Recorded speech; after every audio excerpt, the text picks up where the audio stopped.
کسانی که در حوزه زبان و ادبیات و تاریخ و فرهنگ بلوچستان با توجه به اینکه برادر بزرگوار من شیخ انور دهواری و آن که تحصیل می‌کردم و جناب آقای رسیده بوده اطلاعات کاملی نبوده و لذا مثلا در مورد سلام و درود خدمت تمامی بینندگان محترم. ما در کانال شوهاز قصد داریم به معرفی شاعران و نویسندگان مطرح بلوچستان بپردازیم.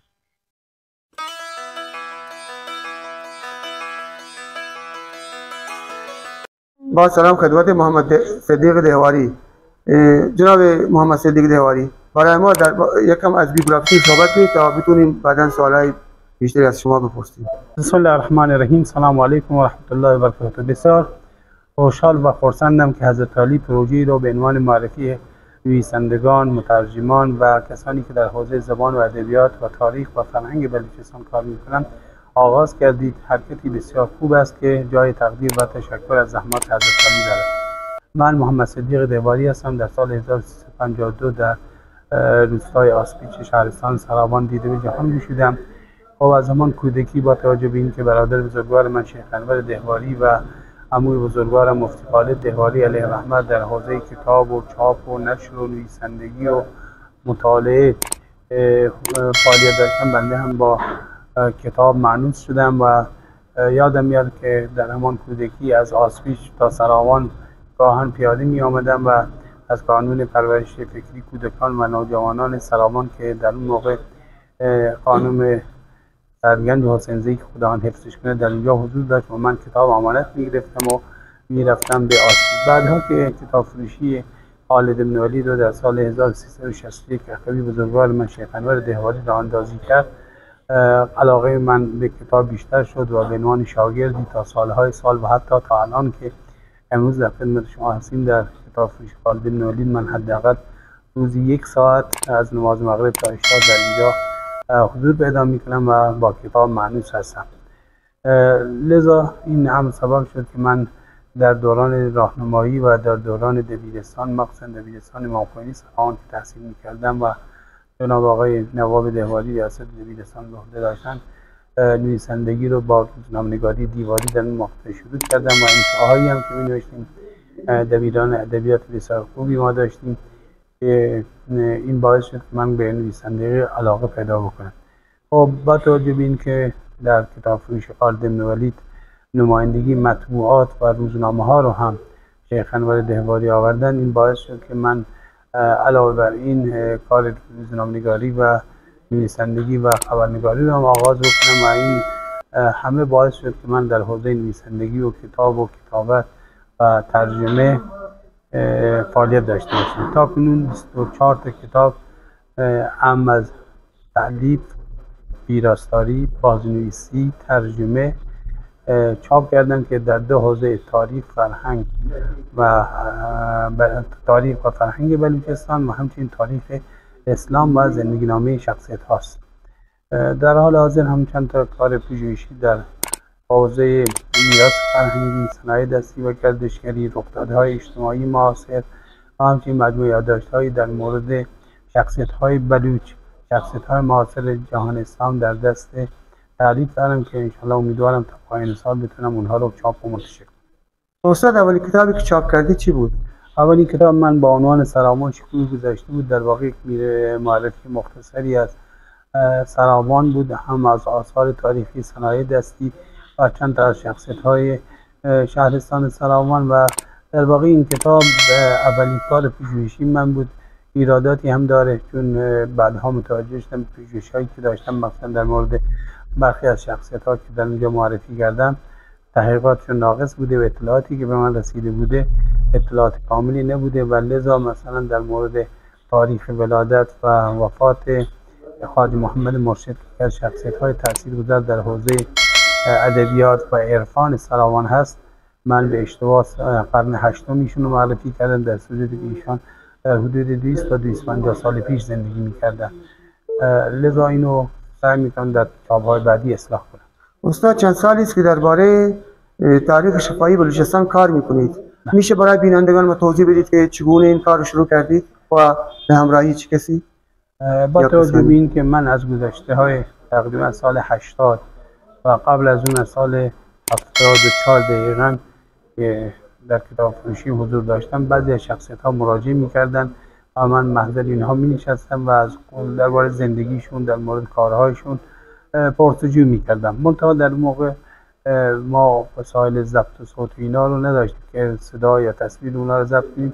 در نتیجه من فقط یادداشت میکردم و این یادداشت ها تلنگری شد که بعدها به اینها رجوع بکنم. خب نواقصی داشتن، کم و کسری داشتن، باید سوالات بیشتری ازشون میپرسیدم.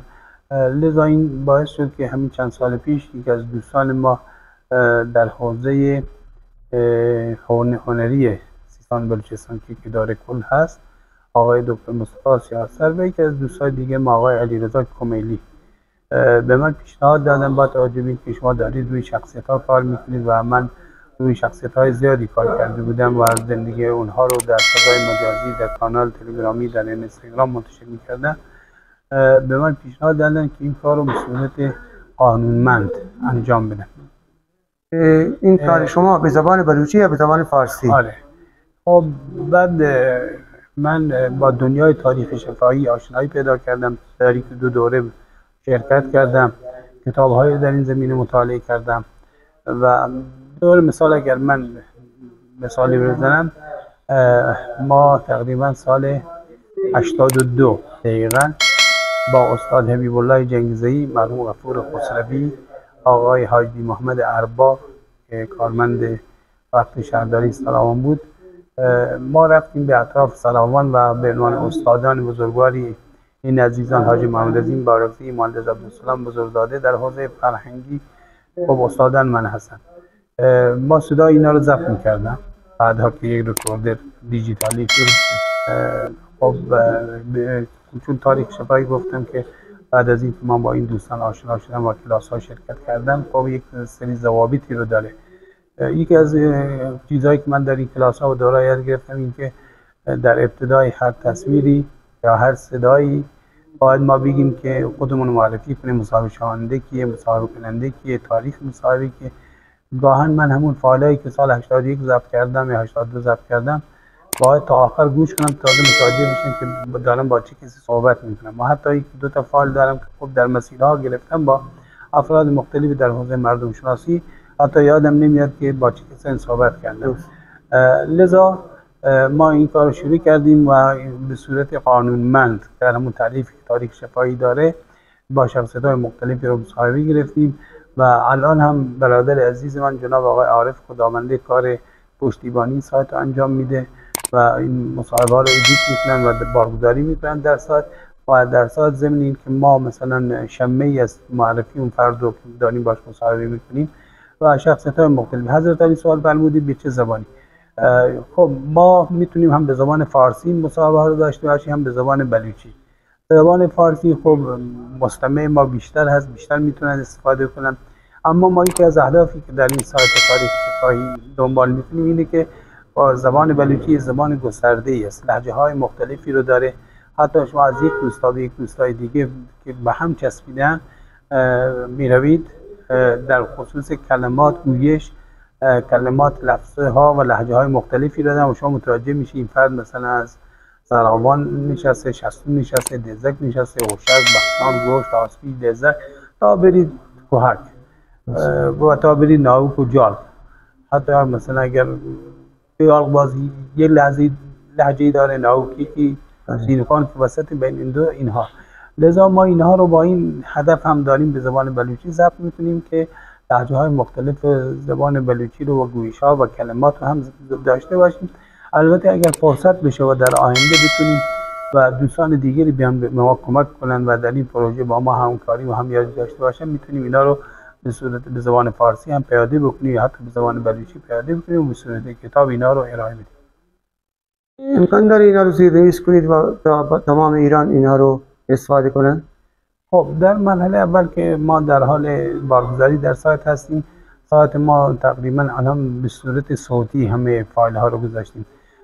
در یوتیوب هم اخیراً برادر عزیز من عارف خدامنده شروع کرده و اینا رو بارگذاری میکنه و تصویری ما کمتر گرفتیم، ولی اگر امکانات داشته باشیم و بتونیم این کار رو به صورت تصویری انجام بدیم، بله این امکان وجود داره. ولی خب یه مقدار گستردگی تیم میخواد، افرادی میخواد که با بالاخره چون میدونید که این کار هیچ گونه درآمد مادی برای ما نداره و این پروژه صرفا از روی علاقمندی شخصی خود ما صورت میگیره و تا حالا یک ریال ما هم از کسی در خصوص این پروژه تاریخ شفاهی و بارگذاری در سطح از کسی دریافت نکردیم و اینا خب بار مالی میخواد، وقت میخواد، هزینه میخواد.